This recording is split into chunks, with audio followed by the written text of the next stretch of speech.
Starting in 5 seconds. Mr. Chairman, sir, I am grateful to you for giving me an opportunity to participate in the discussion and the report of the University Grants Commission for the year 1998-99. On behalf of my party, I would like to express my views on this report of the UGC. At the outset, I would like to raise certain positives. 51 years after achieving our independence, what do we witness in the field of education? Has our educational policy enabled us to solve the manifold miseries of our masses?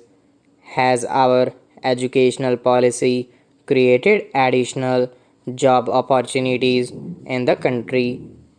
Unfortunately, to our dismay, we find that we have not made any appreciable progress in education. In fact, I should say that we are slipping back into primitive period. So far, education has been confined to bulky books, and the educated youths have not proved useful to the society. What is their contribution to the evolution of modern society in our country? Sir, it has become a matter of dispute and discussion. The graduates are groping in the dark. Their education has proved futile to the needs of the nation. They have not been able to contribute substantially to the social, cultural, and economic growth of our country. The utility of higher education in India lies in its utter futility. I would like to emphasize that education should be a potent instrument for bringing out the latent talents of the young birds of humanity for the very survival of human society. In this background, we should have a look at the 1997-98 report of the University Grants Commission. Even a superficial scrutiny shows that there has been inequitable distribution of grants among the universities in our country.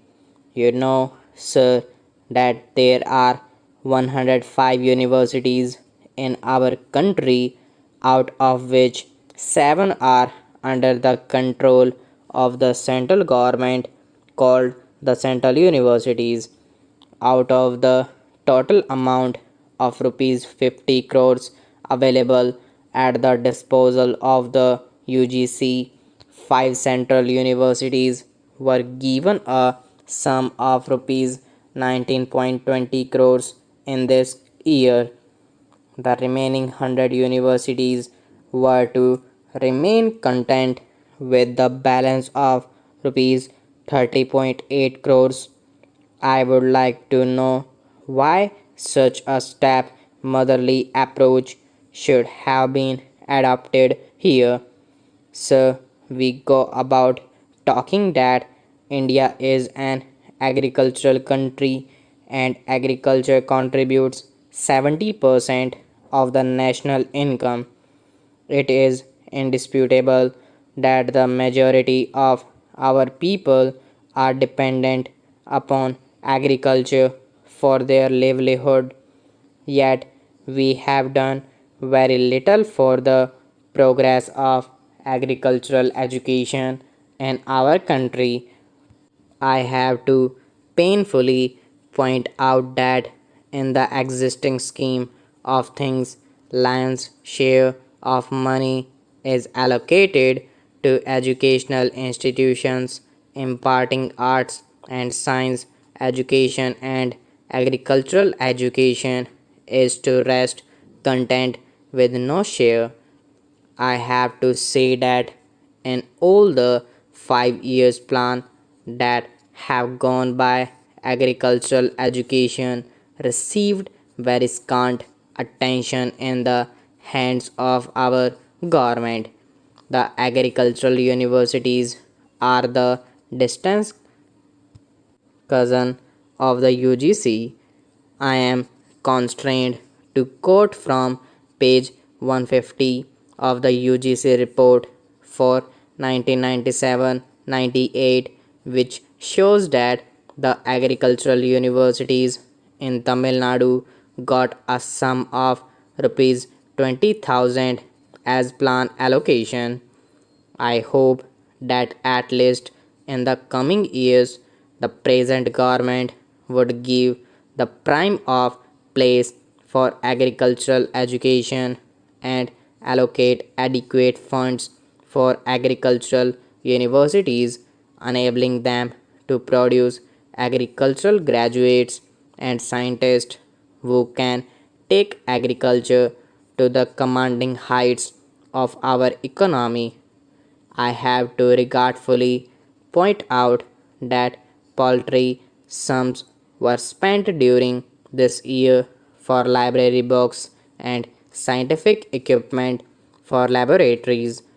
You cannot contradict me if I say that educational standards would be only below par in colleges which do not have good libraries and laboratories.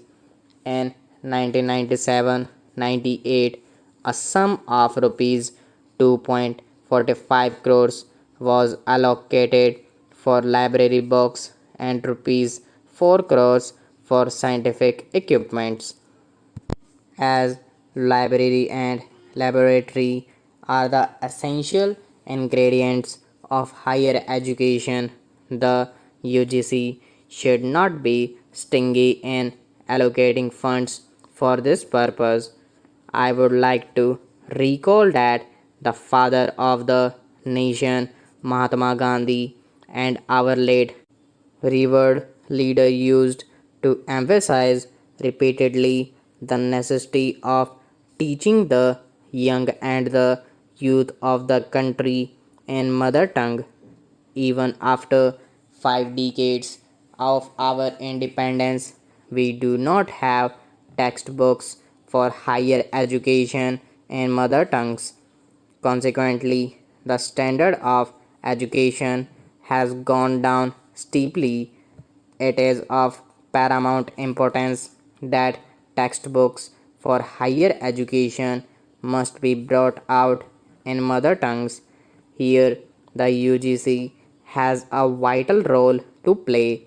Sir, the universities alone can be entrusted with this wondrous task of bringing out collegiate textbooks in regional languages, and no other body can do. Stop.